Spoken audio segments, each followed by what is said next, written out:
All right, loves.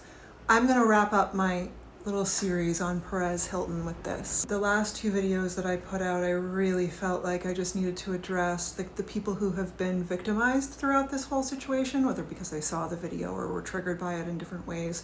But I just want to end by coming full circle on the piece of this that arguably actually has my attention the most, which is just what it means about our society and our culture that this is where we are right now.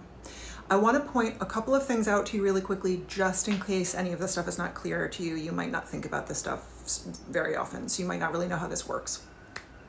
The technology exists for video footage like that to get flagged and removed pretty much instantaneously. Information is still incoming, but what we know so far is that apparently within the first couple of minutes of that live stream, TikTok, it was flagged in the system for TikTok to remove it.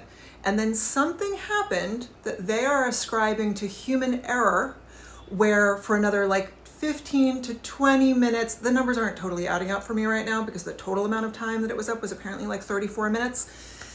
It wasn't pulled down, and we don't know why.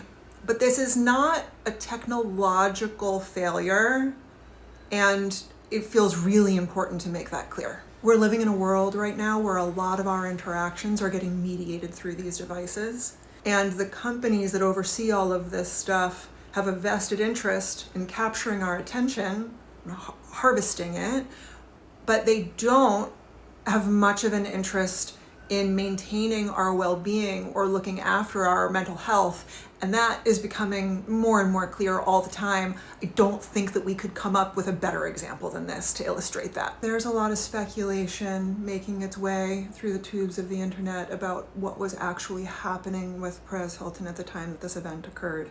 There are some theories about the long-term impacts of a sepsis, diagnosis, systemic infection.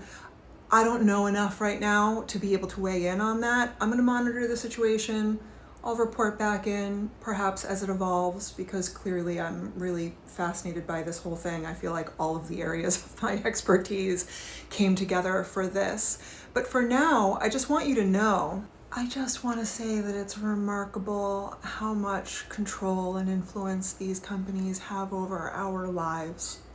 A bunch of people saw something that nobody should ever be forced to see. I hope at some point we see a correction around all of this stuff. I hope we can find a path forward, but this isn't it, folks. We can do better than this.